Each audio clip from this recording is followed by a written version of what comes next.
Selamat datang para penonton yang terhormat. Suatu kehormatan bagi kami untuk menyajikan informasi terhangat yang baru saja kami perbarui. Dan berikut adalah informasi selengkapnya. Selamat menyaksikan. Pasukan Pertahanan Israel IDF baru-baru ini merilis sebuah video yang menunjukkan serangan udara terhadap sebuah helikopter Mi-17 milik Iran. Namun telah muncul keraguan dari para pengamat mengenai apa yang sebenarnya terjadi dalam video ini. Bahkan para ahli berpendapat bahwa target yang diserang Israel tampaknya adalah umpan yang dilukis di atas tanah. Video tersebut menunjukkan Israel menembakkan rudal dan targetnya adalah helikopter Mi-17. Namun setelah rudal menghantam helikopter tersebut tidak bergerak, bahkan bagian baling-balingnya pun tetap diam. Hal ini tampaknya tidak masuk akal, karena jika itu adalah helikopter sungguhan, ia akan meledak dan serpihannya akan berhamburan kemana-mana. Pacia Marine, seorang analis independen yang berspesialisasi dalam pertahanan dan keamanan, memberikan pendapatnya. Ia berpendapat bahwa target yang terkena serangan mungkin adalah sebuah lukisan anamorfik di atas permukaan aspal, bukan pesawat sungguhan yang sedang beroperasi. Marine berpendapat bahwa Iran mungkin menggunakan gambar-gambar berskala besar di darat untuk menipu serangan udara dari Israel dan Amerika Serikat. Dalam kasus ini, taktik tersebut tampaknya telah berhasil. AS dan Israel mungkin telah menghabiskan jutaan dolar AS untuk rudal yang ditembakkan ke target palsu, menyebabkan pemborosan. Hal ini juga mengingatkan pada taktik serupa yang digunakan oleh Rusia dan Ukraina dalam perang untuk menipu citra pengintaian dan satelit sehingga menyebabkan musuh memboroskan amunisi yang mahal. Dapat diprediksi bahwa trik-trik semacam itu akan terus muncul seiring berjalannya perang, kata pakar militer dan peneliti sejarah pertahanan udara Jory Chanutov. Iran secara aktif menggunakan target palsu dan model tiruan untuk menipu lawan. Pada tanggal 28 AS dan Israel melancarkan perang ofensif terhadap Iran. Kedua negara menjatuhkan bom di banyak kota di seluruh Iran. Pemimpin tertinggi Iran Ayatollah Ali Khamenei tewas dalam sebuah serangan udara. Iran kemudian melancarkan serangan balasan yang sengit terhadap serangkaian target AS dan Israel di seluruh wilayah. Hingga tanggal 4 AS mengklaim telah menyerang lebih dari 2.000 target Iran, menghancurkan lebih dari 20 kapal perang Teheran. Menteri Perang AS Pete Hegseth menyatakan bahwa dalam waktu kurang dari seminggu, dua angkatan udara terkuat di dunia AS dan Israel akan sepenuhnya mengendalikan wilayah udara Iran. Hegseth memperingatkan, kami akan terbang siang dan malam, memburu dan melenyapkan rudal-rudal serta fasilitas industri pertahanan militer Iran. Presiden AS Donald Trump mengatakan bahwa ia akan memberi nilai kemajuan AS dalam perang dengan Iran sebesar 15 dari 10. Trump menyatakan bahwa AS sedang berbuat sangat baik dengan pasukan, dalam posisi yang sangat kuat, menyebutnya sebagai kemajuan besar. Ia menambahkan, seseorang bertanya kepada saya, pada skala 10 berapa nilai yang saya berikan? Saya katakan sekitar 15. Ia juga mengulangi klaimnya bahwa jika AS tidak menyerang Iran, mereka bisa saja memiliki senjata nuklir dalam waktu 2 minggu. Pada tanggal 3, Badan Tenaga Atom Internasional mengatakan tidak memiliki bukti bahwa Iran sedang membuat bom nuklir. Profesor di Universitas Norwegia Tenggara Glenn Dienen baru-baru ini mengatakan bahwa AS dan Israel telah keliru dalam mengharapkan dukungan terhadap Iran. Ia berpendapat AS dan Israel mungkin mengharapkan untuk menggulingkan kepemimpinan dalam perang cepat dan kemudian segalanya akan runtuh. Beberapa pesan sejauh ini berbunyi seperti, turunlah ke jalan, kami telah menyingkirkan kepemimpinan militer dan politik. Sekarang adalah kekacauan, Anda bisa menemukan kebebasan. Saya tidak berpikir mereka mengerti bahwa misalnya membunuh pemimpin Khamenei, pemimpin agama tertinggi, tidak akan memaksa rakyat Iran turun ke jalan mendukung AS. Sebaliknya, itu akan membangkitkan patriotisme dan mendorong rakyat untuk melindungi pemerintah mereka. Menurut saya, AS telah banyak salah perhitungan tentang cara mereka bertindak. Selain itu, profesor tersebut menekankan bahwa Iran memiliki kemampuan untuk memenangkan perang jika mereka dapat memperpanjang konflik. Ahli DNN menjelaskan, saya pikir waktu berpihak pada Iran karena mereka hanya perlu bertahan. Mereka perlu melemahkan lawan dan menyebabkan kerugian yang cukup untuk memastikan hal itu tidak terjadi lagi. Pada tanggal 28 AS dan Israel melancarkan operasi militer skala besar terhadap Iran. Tel Aviv menyatakan bahwa tujuan serangan adalah untuk mencegah Teheran memiliki senjata nuklir. Sementara itu, Trump menyatakan niatnya untuk melenyapkan angkatan laut dan industri pertahanan Iran serta menyerukan rakyat negara itu untuk menggulingkan rezim. Pada malam tanggal 28 televisi Iran mengumumkan meninggalnya pemimpin tertinggi Ali Khamenei. Putri menantu cucu perempuan dan menantu perempuan pemimpin tersebut juga tewas dalam serangan AS dan Israel. Menurut laporan media rudal, tidak hanya menyerang target militer, tetapi juga infrastruktur sipil di Republik Islam Iran dan negara-negara lain di kawasan itu. Teheran membalas dengan menyerang wilayah Israel dan pangkalan-pangkalan AS di Timur Tengah. Rusia menyatakan bahwa operasi Washington dan Tel Aviv tidak ada hubungannya dengan melindungi rezim non-proliferasi nuklir dan menuntut kembali ke meja perundingan. Menteri Luar Negeri S. Lavrov menekankan bahwa Moskow siap memfasilitasi solusi termasuk melalui Dewan Keamanan Perserikatan Bangsa-Bangsa. Kanal 12 baru-baru ini mengutip sumber yang mengatakan bahwa intelijen Israel minggu ini telah menerima data yang menunjukkan bahwa pemerintah Iran dan pemerintahan Presiden Donald Trump mungkin sedang berkomunikasi mengenai potensi perjanjian gencatan senjata antara kedua belah pihak. Kanal 12 mengatakan bahwa Netanyahu telah meminta Gedung Putih untuk penjelasan spesifik mengenai masalah tersebut. Saluran televisi ini berpendapat bahwa langkah Perdana Menteri Israel menunjukkan bahwa pemerintahnya khawatir tentang kemungkinan AS mencari kesepakatan gencatan senjata dengan Iran sebelum tujuan operasi militer saat ini selesai. Sementara itu, CNN mengutip sumber yang mengetahui masalah tersebut mengatakan bahwa intelijen Iran telah mengirimkan sinyal kepada AS bahwa negara itu mungkin bersedia membuka negosiasi untuk mencari cara mengakhiri konflik. Namun para pejabat AS menegaskan bahwa saat ini tidak ada negosiasi yang sedang berlangsung dan jalan keluar seperti itu tidak mungkin menjadi kenyataan dalam waktu dekat. Menurut CNN, sinyal-sinyal ini disampaikan melalui negara ketiga kepada Badan Intelijen Pusat AS CIA.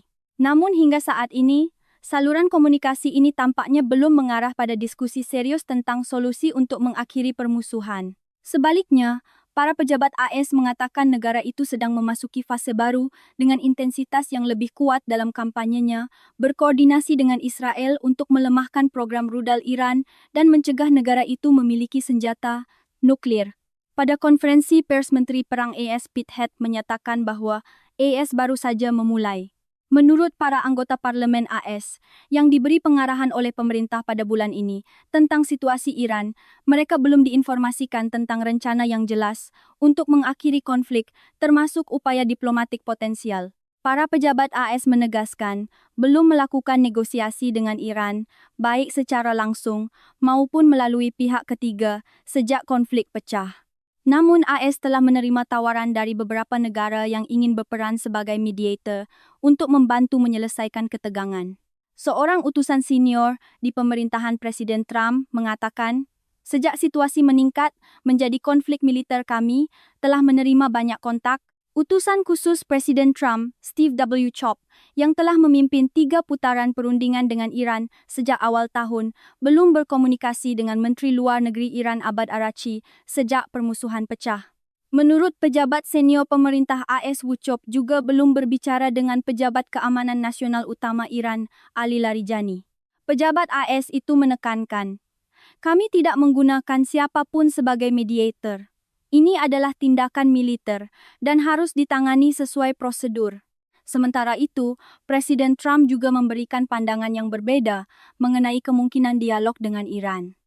Pada tanggal 1 dalam wawancara dengan majalah The Atlantic, ia mengatakan berencana untuk berbicara dengan para pemimpin baru Iran dan menegaskan mereka ingin berbicara dan saya setuju untuk berbicara. Jadi saya akan berbicara dengan mereka.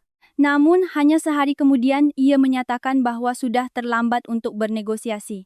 Dari pihak Iran pada tanggal tidak disebutkan, Iran membantah laporan bahwa mereka telah mengirim pesan ke AS dan menyatakan bahwa angkatan bersenjata telah bersiap untuk perang yang berkepanjangan daripada melakukan negosiasi. Seorang pejabat Iran yang tidak mau disebutkan namanya mengatakan kepada kantor berita semi-resmi Tasnim bahwa Teheran tidak berkomunikasi dengan Washington dan tidak berniat menanggapi setiap pendekatan dari pihak AS.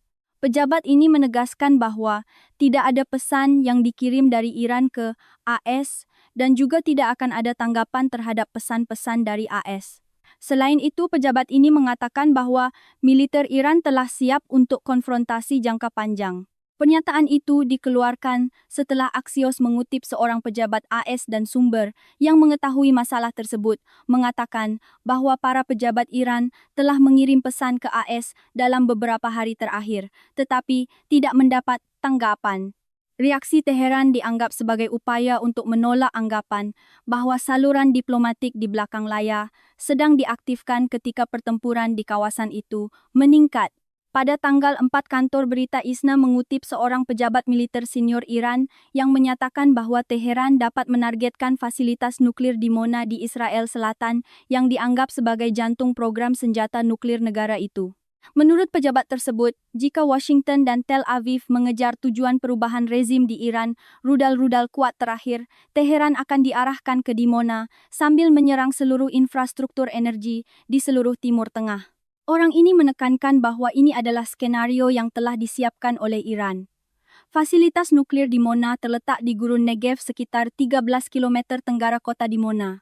Israel menggambarkannya sebagai fasilitas penelitian ilmiah, tetapi banyak ahli percaya bahwa situs ini adalah pusat program senjata nuklir Tel Aviv. Institut Penelitian Perdamaian Internasional Stockholm memperkirakan Israel memiliki setidaknya 90 hulu ledak nuklir, meskipun negara itu tidak mengkonfirmasi atau menyangkal memiliki senjata atom.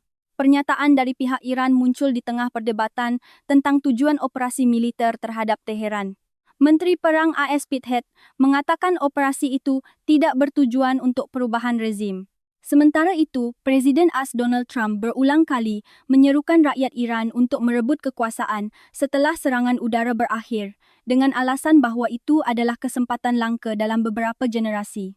Iran sebelumnya menyatakan telah mengumpulkan ribuan dokumen rahasia terkait fasilitas militer dan nuklir Israel sebelum pertempuran pecah pada Juni 2025.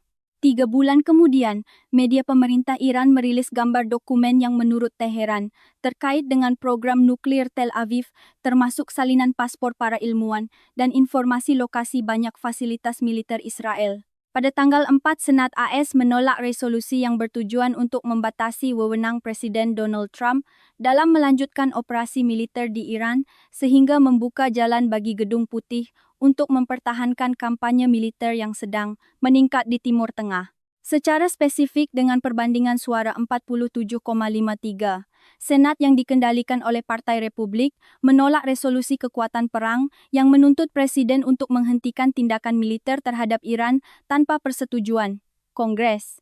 Resolusi ini disponsori bersama oleh Senator Demokrat Tim Kaine dan Senator Republik Rand Paul.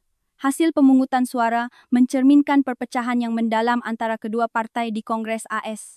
Mayoritas anggota parlemen dari Partai Republik mendukung keputusan Presiden Trump, sementara anggota parlemen dari Partai Demokrat menentangnya dan berpendapat bahwa Gedung Putih telah melampaui wewenang konstitusionalnya dengan melancarkan kampanye militer tanpa persetujuan Kongres. Patut dicatat, Senator Demokrat John Fetterman adalah satu-satunya di partainya yang memberikan suara menentang resolusi tersebut, sementara Rand Paul adalah satu-satunya anggota Parlemen Republik yang mendukung langkah untuk membatasi kekuasaan Presiden. Berbicara setelah pertemuan tertutup dengan para pejabat pemerintah, Senator Tim Kaine mengatakan tidak ada bukti bahwa AS menghadapi ancaman serangan dari Iran. Banyak anggota Parlemen Demokrat memperingatkan bahwa AS tidak boleh mengulangi kesalahan perang berkepanjangan di Afghanistan dan Irak yang menelan biaya triliunan dolar AS dan menyebabkan kerugian besar dalam nyawa manusia. Sebaliknya, anggota Parlemen Republik menegaskan bahwa Presiden memiliki wewenang penuh sebagai Panglima tertinggi untuk melakukan tindakan militer demi melindungi kepentingan dan tentara AS. Senator Lindsey Graham menyatakan dukungannya untuk mencegah Teheran meningkatkan kapasitas rudal dan drone-nya. Pemungutan suara ini terjadi di tengah meningkatnya konflik antara AS, Israel dan Iran. Menurut Pentagon, operasi militer saat ini masih dalam tahap awal, tetapi akan segera diperluas skalanya. Ketua Kepala Staf Gabungan AS Jenderal Dan Kane mengatakan bahwa setelah menargetkan lebih dari 2 sasaran dan menenggelamkan 20 kapal perang Iran, pasukan AS akan mulai menyerang lebih dalam ke pedalaman negara itu. Juru bicara Gedung Putih, Caroline Leavitt, menyatakan bahwa AS akan segera mencapai kendali penuh atas langit Iran, sementara Menteri Perang Pete Hecht mengatakan bahwa gelombang serangan udara skala besar berikutnya sedang dipersiapkan.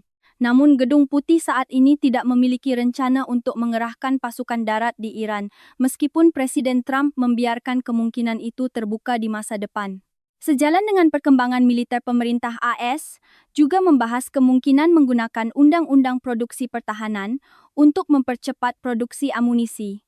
Di tengah kekhawatiran bahwa persediaan bisa menipis jika konflik berkepanjangan, para pejabat mengatakan kampanye tersebut bisa berlangsung selama beberapa minggu dan memerlukan anggaran darurat tambahan. Tanah di negara-negara Teluk Arab kering, sehingga mereka hampir tidak dapat menanam cukup makanan untuk dikonsumsi sendiri. 6 negara di Teluk Arab, yaitu Oman, Arab Saudi, UAE, Qatar, Bahrain, dan Kuwait mengimpor sekitar 85% dari makanan mereka, dengan angka mencapai 90% untuk sereal. Oman adalah negara yang paling mandiri di antara kelompok tersebut, tetapi masih harus mengimpor sebagian besar makanannya.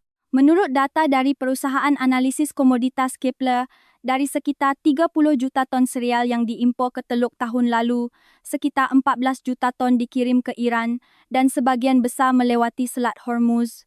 Suhu musim panas di wilayah ini sering mencapai hingga 50 grad, sementara curah hujan tahunan rata-rata kurang dari 100 mm. Pertanian skala besar sebenarnya tidak pernah menjadi pilihan yang layak. Selat ini dikenal sebagai jalur pelayaran penting untuk transportasi minyak dan gas, tetapi juga merupakan jalur kehidupan bagi impor pangan Teluk. Menurut Pusat Informasi Maritim Gabungan, dalam kondisi normal, sekitar 138 kapal melewati selat ini setiap hari, tidak hanya membawa minyak dan gas, tetapi juga mengangkut sebagian besar makanan untuk kawasan tersebut. Sejak AS dan Israel melancarkan kampanye serangan terhadap Iran dan Teheran, membalas lalu lintas kapal melalui selat tersebut telah menurun tajam. Lloyd's List, sebuah publikasi yang berspesialisasi dalam pelayaran, melaporkan bahwa sekitar 200 kapal terjebak karena tidak dapat melewati selat ini. Sebagian besar perusahaan pelayaran besar telah sepenuhnya menghentikan pemesanan ke Timur Tengah. Untuk Irak, Kuwait, Bahrain, dan Qatar hampir tidak ada alternatif yang bisa menggantikannya. Sebagian besar pengiriman makanan melalui laut harus melewati Hormuz. Penutupan wilayah udara di beberapa negara Teluk semakin memperburuk gangguan transportasi. Asisten Profesor Studi Timur Tengah dan Hubungan Internasional di Universitas Leiden di Belanda, Christian Henderson, mengatakan bahwa risiko kerawanan pangan di kawasan itu sudah di depan mata. Negara-negara Teluk sangat bergantung pada makanan impor. Menurut ahli ini, negara-negara yang lebih jauh seperti Yaman, Sudan, dan Somalia bergantung pada UEA sebagai titik transit. Oleh karena itu, mereka juga akan menghadapi kekurangan dan kenaikan harga jika perang berkepanjangan. Pada sore hari tanggal 4 waktu setempat, surat kabar Turki hari ini melaporkan bahwa pada hari yang sama, Menteri Luar Negeri Turki Hakan Fidan telah menelepon mitranya dari Iran, Araghchi, untuk menyampaikan pesan protes Ankara atas insiden rudal Iran yang mengarah ke wilayah udara Turki. Menurut sumber-sumber Kementerian Luar Negeri Turki, Menteri Luar Negeri Fidan melakukan pembicaraan telepon dengan mitranya dari Iran, Araghchi, dan Fidan menyampaikan reaksi Ankara terkait rudal balistik yang terdeteksi terbang menuju wilayah udara Turki setelah diluncurkan dari Iran dan telah dinetralisir. Ia juga menekankan bahwa setiap langkah yang dapat menyebabkan penyebaran konflik harus dihindari. Pembicaraan telepon itu terjadi segera setelah Kementerian Pertahanan Nasional Turki (MOND) mengumumkan bahwa komponen pertahanan udara dan rudal Organisasi Perjanjian Atlantik Utara NATO yang ditempatkan di Mediterania Timur telah mencegat rudal balistik dari Iran yang sedang terbang. Pasukan NATO mencegat rudal balistik Iran saat melintasi wilayah udara Irak dan Suriah. Dalam sebuah pernyataan yang dikeluarkan pada tanggal 4, Kementerian Pertahanan Nasional Turki mengatakan bahwa sebuah rudal balistik yang diluncurkan dari Iran terdeteksi sedang menuju wilayah udara Turki setelah melintasi wilayah udara Irak dan Suriah dan telah berhasil dicegat dan dinetralisir oleh komponen pertahanan udara dan rudal NATO yang ditempatkan di Mediterania Timur. Puing-puing dari rudal yang dicegat jatuh di distrik Dortiol di Provinsi Hatay setelah ancaman tersebut dihilangkan di udara. Pihak berwenang mengkonfirmasi bahwa puing-puing ini milik amunisi pencegat pertahanan udara, bukan rudal balistik Iran yang datang, dan tidak ada korban jiwa atau kerusakan yang dilaporkan. Menurut sumber dari saluran berita Al-Hadath dan kantor berita North Press, rudal balistik Iran dicegat di atas langit Kamishli di timur Laut Suriah dekat perbatasan Turki. Pangkalan udara Incirlik dikendalikan dan dioperasikan oleh militer Turki meskipun ada kehadiran tentara AS. Menurut laporan media, AS memiliki lebih dari 1.000 personel militer di Incirlik.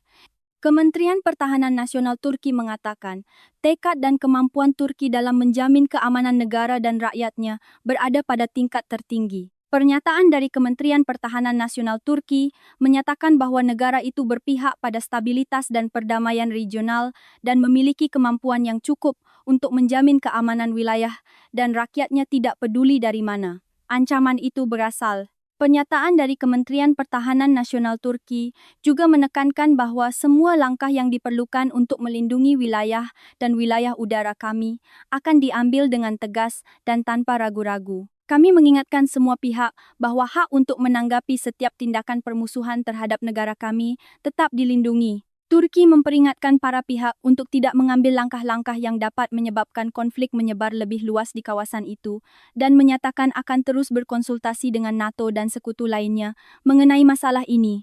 Hingga malam tanggal 4 waktu setempat, surat kabar Turki hari ini melaporkan bahwa setelah insiden tersebut, Organisasi Perjanjian Atlantik Utara NATO dengan cepat menyatakan dukungannya untuk anggotanya. Juru bicara NATO Alison Hay menyatakan, kami mengutuk penargetan Turki oleh Iran dan menegaskan bahwa aliansi militer ini berdiri kokoh di samping semua sekutunya, termasuk Turki, saat Iran melanjutkan serangan sembarangan di seluruh kawasan. Namun Menteri Pete Head mengatakan pada konferensi pers di Pentagon pada tanggal 4 bahwa ia tidak merasa insiden ini akan memicu pasal 5 klausul pertahanan kolektif NATO yang menganggap serangan terhadap satu anggota sebagai serangan terhadap seluruh blok. Sementara itu, Ankara juga tidak menunjukkan tanda-tanda ingin menggunakan klausul ini, sebaliknya, menekankan pengendalian diri dan diplomasi. Fahrettin Altun, Kepala Direktorat Komunikasi Kepresidenan, menyerukan semua pihak untuk mengurangi eskalasi, menegaskan bahwa Turki akan terus melaksanakan tanggung jawabnya dengan pendekatan konstruktif untuk membantu mendinginkan ketegangan di kawasan itu dan menyelesaikan sengketa dengan cara damai. Seorang pejabat Turki yang berbicara kepada kantor berita AFP Prancis dengan syarat anonim mengatakan bahwa rudal itu awalnya menargetkan fasilitas militer di Republik Siprus, tetapi melenceng. Jenis pesawat tanpa awak UAV khusus baru saja dikerahkan oleh AS dalam operasi gabungan dengan Israel, membuka cara serangan yang berbeda dan penuh kejutan. Menurut sumber militer, AS baru saja mengerahkan jenis senjata tanpa awak baru bernama Lukas dalam operasi Epic Fury, bekerja sama dengan Israel untuk menargetkan infrastruktur militer Iran. Sistem ini dikomersialkan oleh perusahaan Special Wave Arizona dengan nama FLM-136. Ini adalah jenis amunisi berpandu yang diproduksi di dalam negeri. AS dirancang untuk memperluas kemampuan serangan presisi jarak jauh tanpa menempatkan pilot di wilayah udara yang dipertahankan dengan ketat. Daripada hanya mengandalkan pesawat bernilai tinggi dan rudal jelajah yang mahal, para komandan sekarang memiliki pilihan tambahan berupa UAV yang dapat beroperasi jauh di dalam wilayah yang diperebutkan, terbang berjam-jam dan menyerang pada saat yang tepat. Operasi Epic Fury diluncurkan untuk menghancurkan sistem pertahanan udara terintegrasi pasukan rudal balistik serta struktur komando dan kendali Iran. Operasi ini menggabungkan pesawat siluman, senjata serang jarak jauh, perang elektronik, dan sistem tanpa awak dalam program serangan terkoordinasi untuk melemahkan lapisan pertahanan berlapis Teheran. Dalam kerangka ini, Lukas berperan sebagai platform yang terbang, berputar dan menyerang secara terus-menerus. Ia dapat mengidentifikasi, melacak, dan menghancurkan target bergerak, terutama peluncur rudal dan unit pertahanan udara yang sering berpindah posisi. Kemampuan untuk mempersingkat rantai sensor tow shooter membantu meningkatkan kecepatan respons dan efektivitas serangan. Pada tanggal 16 Desember 2025, Lucas pertama kali diuji coba di kapal tempur pesisir kelas Independence USS Santa Barbara LCS 32 di Teluk Arab. Uji coba yang dilakukan oleh Angkatan Laut AS ini membuktikan bahwa UAV jenis ini dapat beroperasi dari platform Angkatan Laut tanpa memerlukan landasan pacu tradisional. Metode peluncuran meliputi sistem rel pneumatik atau bantuan roket yang memungkinkan penempatan dari posisi depan atau kapal. UAV ini memiliki panjang sekitar 3 meter rentang sayap, 25 meter berat 32 kg, dan berat lepas landas maksimum 82 kg, cukup untuk bahan bakar dan muatan modular dalam kerangka yang ringkas, mudah diangkut dan dipasang. Menurut data produsen FLM 136, menggunakan mesin karburator 215 cc dan dapat terbang terus-menerus selama sekitar 6 jam.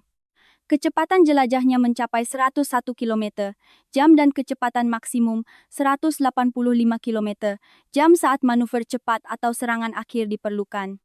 UAV ini dapat beroperasi di ketinggian lebih dari 3.000 meter di luar jangkauan beberapa sistem pertahanan udara jarak pendek. Dalam konfigurasi serang sistem ini, dapat membawa muatan maksimum 18 kg, termasuk hulu ledak fragmentasi atau penembus yang cukup kuat untuk menghancurkan radar peluncur rudal, darat ke udara, bergerak peluncur rudal balistik, depot bahan bakar, dan fasilitas komando yang diperkuat. Pada tahap akhir, UAV beralih dari mode terbang berputar ke menukik tajam untuk memaksimalkan kemampuan penetrasi dan daya rusak. Sistem pemandu otonom dan cadangan inersia membantu mengurangi risiko gangguan dari perang elektronik. Integrasi Lucas ke dalam operasi Epic Fury mencerminkan perubahan dalam doktrin militer AS. Alih-alih hanya bergantung pada pesawat moden dan senjata mahal, Pentagon kini menambahkan sistem terbang berputar berbiaya rendah yang mampu mempertahankan tekanan jangka panjang di wilayah yang diperebutkan.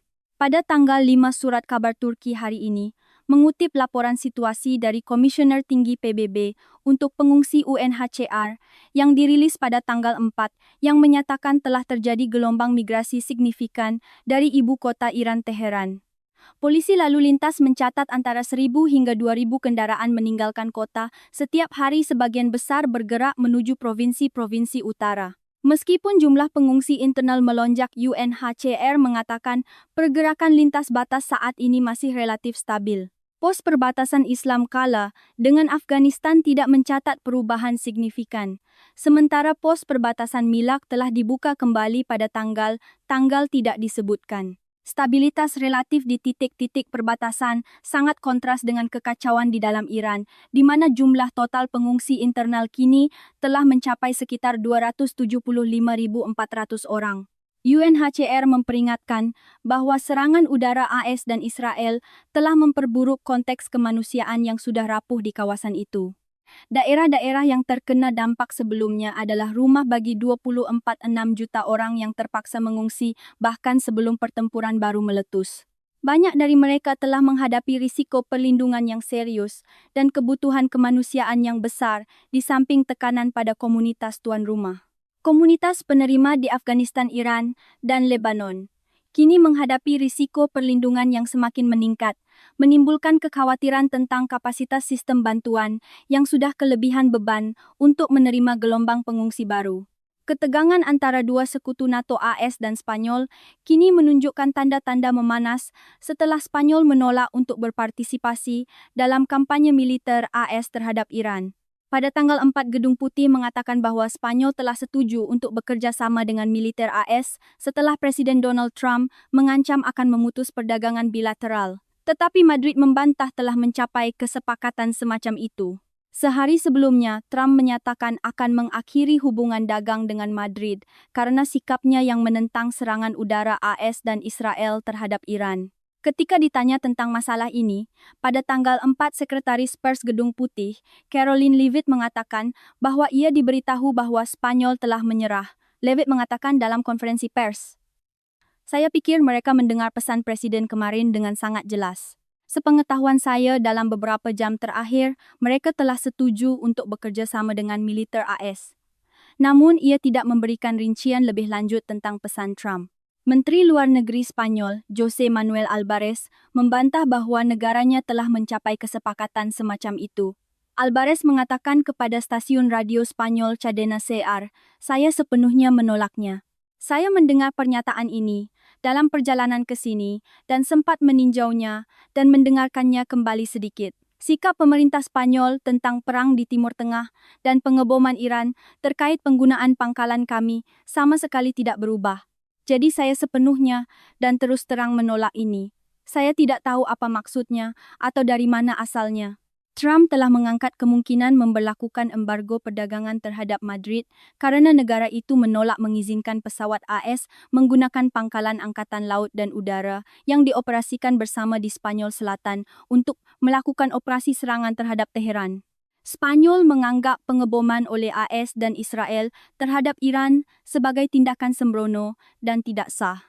Wakil Perdana Menteri Maria Jesus Montero menyatakan pada tanggal 4 bahwa Spanyol tidak akan membiarkan negara lain manapun mendiktenya. Dalam pidato di televisi sebelumnya, Perdana Menteri Pedro Sánchez menegaskan kembali sikap Spanyol yang menentang perang, memperingatkan bahwa konflik tersebut berisiko menyebabkan bencana global yang besar. Ia menegaskan bahwa Spanyol tidak akan mendukung sesuatu yang merugikan dunia atau bertentangan dengan nilai-nilai dan kepentingan kami hanya untuk menghindari pembalasan dari seseorang.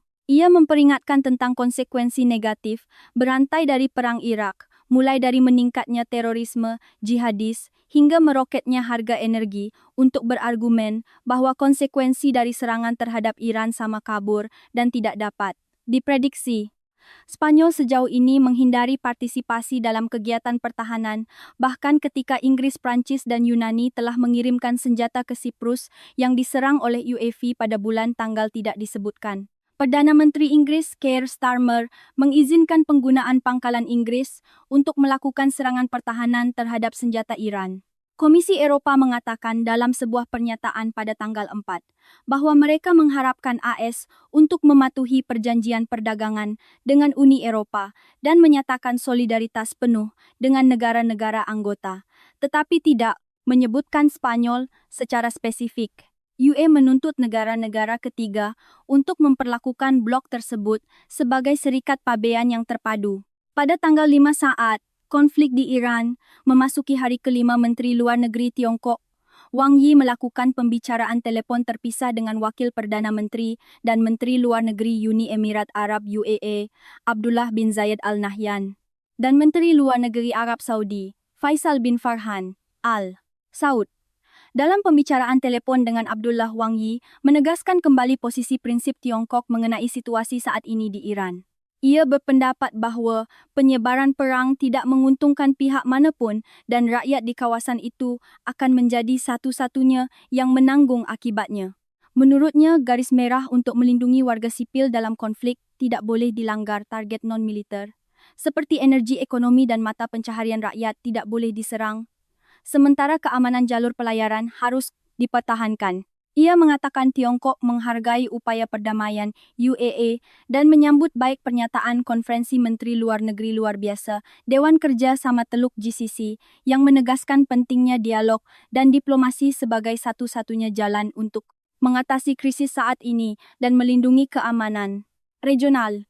Ia menyatakan bahwa Tiongkok akan mengirim utusan khusus untuk masalah Timur Tengah ke negara-negara di kawasan itu untuk melakukan upaya mediasi, mendorong pemulihan perdamaian dan stabilitas di kawasan tersebut. Dalam pembicaraan telepon dengan mitranya dari Arab Saudi, Faisal bin Farhan Al Saud, Menteri Luar Negeri Wang Yi mengatakan Tiongkok tidak ingin melihat konflik Timur Tengah meluas ke negara-negara Teluk seperti Arab Saudi. Apapun alasannya, penggunaan kekuatan secara sembarangan tidak dapat diterima. Setiap serangan terhadap warga sipil tak berdosa dan target non-militer harus dikutuk. Ia menekankan bahwa Tiongkok menghargai pengendalian diri Arab Saudi dan kegigihannya dalam menyelesaikan perbedaan melalui cara-cara damai, serta menyerukan dengan kuat agar para pihak menghentikan operasi militer dan kembali ke dialog dan negosiasi sesegera mungkin. Dalam pidato televisi pertamanya, sejak pasukannya meluncurkan rudal ke Israel pada tanggal 1 dan Israel memulai kampanye serangan udara, balasan pada tanggal 4 pemimpin Hizbullah Naim Qassem menegaskan akan menghadapi Israel dan AS sampai akhir dan tidak akan menyerah meskipun ada ketidakseimbangan kekuatan. Ia berkata, "Kita sedang menghadapi tindakan agresi. Pilihan kita adalah menghadapi sampai nafas terakhir dan tidak akan menyerah." Ia menolak tuduhan bahwa Hizbullah adalah pihak yang memulai pertempuran dengan Israel.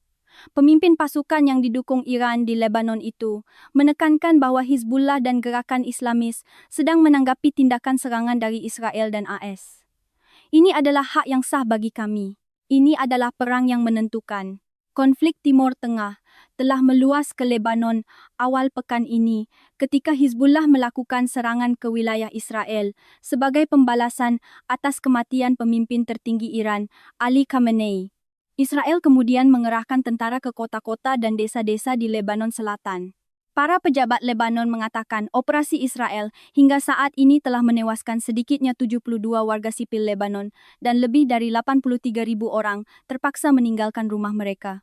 Pada tanggal 1, pemerintah Lebanon mengumumkan larangan segera terhadap kegiatan militer Hizbullah dengan tuntutan agar kelompok itu menyerahkan senjatanya beberapa bulan setelah berjanji untuk secara bertahap melucuti pasukan tersebut. Sesuatu yang telah berulang kali ditolak oleh pihak Hizbullah.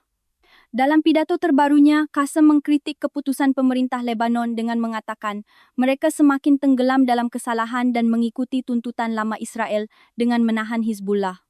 Pada tanggal 4, militer Israel mengeluarkan pengumuman yang meminta penduduk yang tinggal di puluhan desa di Lebanon Selatan dekat perbatasan dengan negara itu untuk segera mengungsi ke utara Sungai Litani.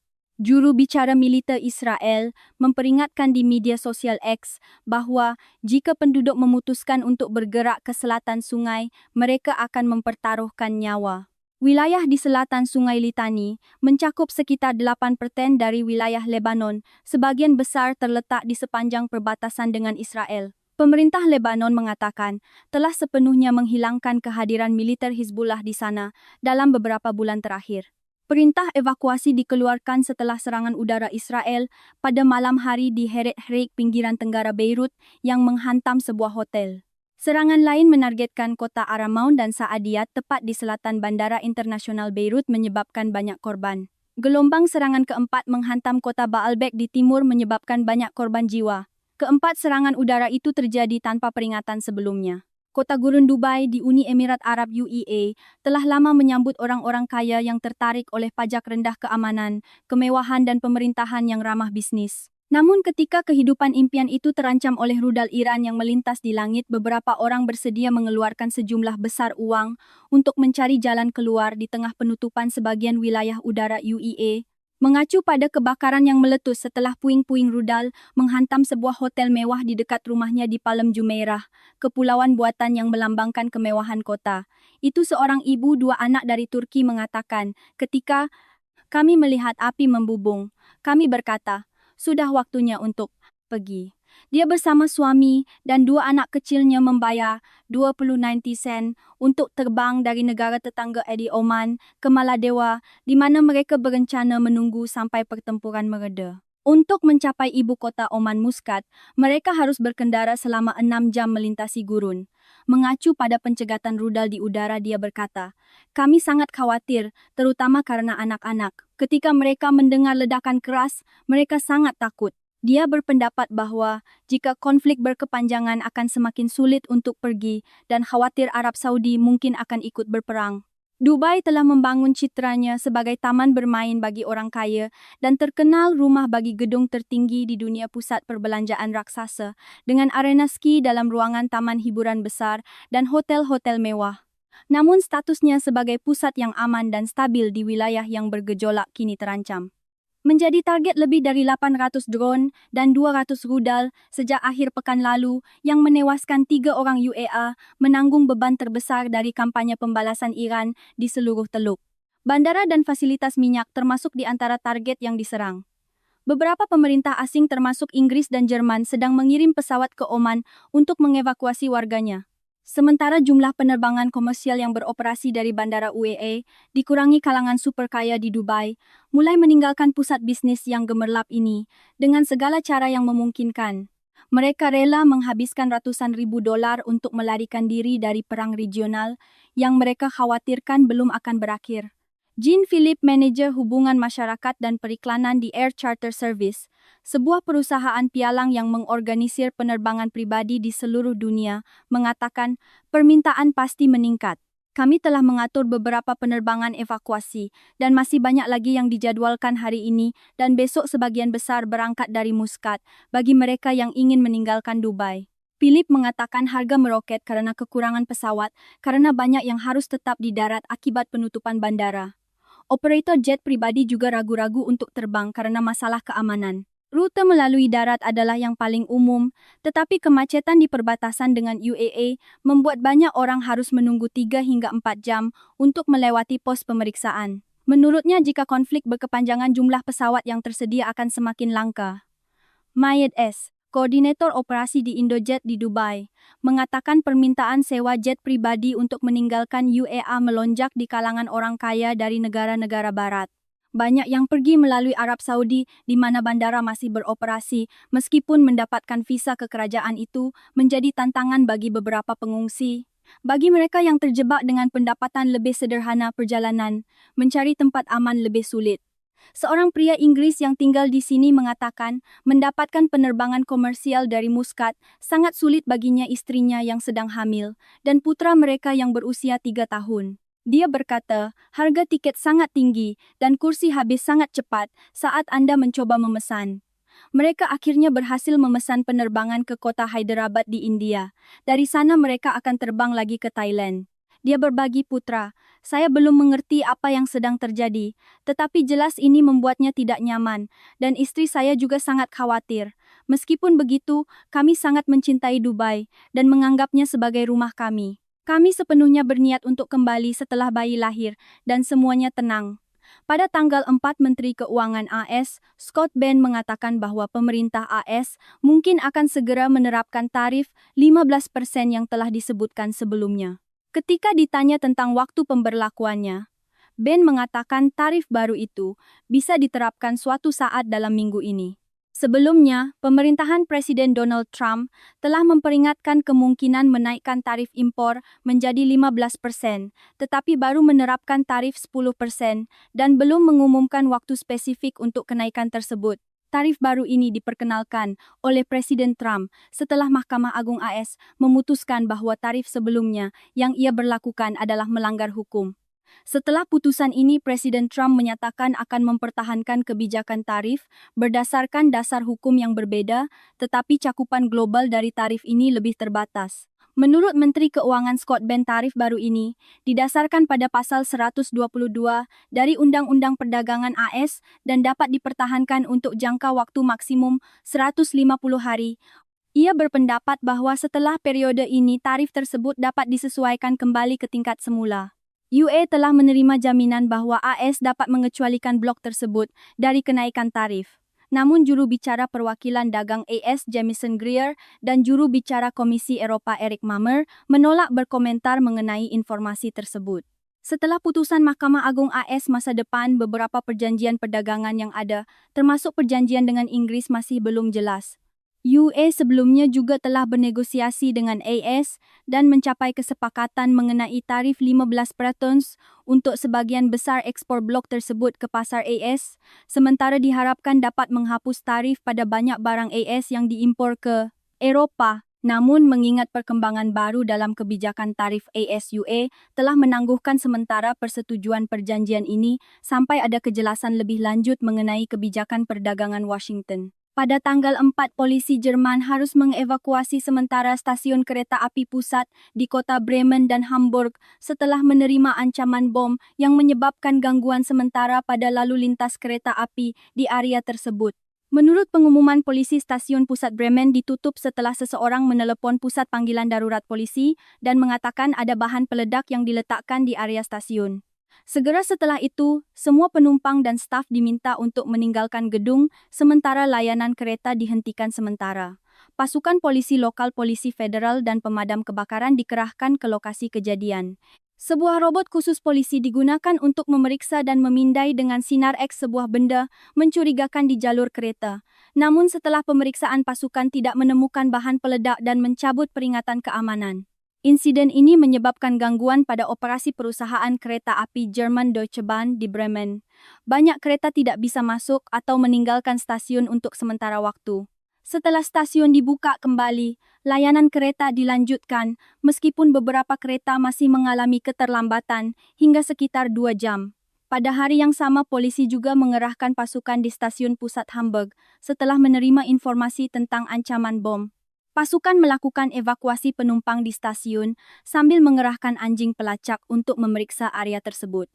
Setelah lebih dari 1 jam pencarian, polisi mengumumkan tidak ditemukan benda berbahaya dan stasiun dibuka kembali. Menurut pengumuman dari Deutsche Bahn, beberapa kereta yang datang dan pergi dari Hamburg telah diperiksa oleh polisi. Pihak berwenang Jerman mengatakan, saat ini belum jelas apakah kedua insiden di Bremen dan Hamburg saling terkait. Pihak berwenang terus melakukan penyelidikan untuk mengidentifikasi orang di balik ancaman bom tersebut.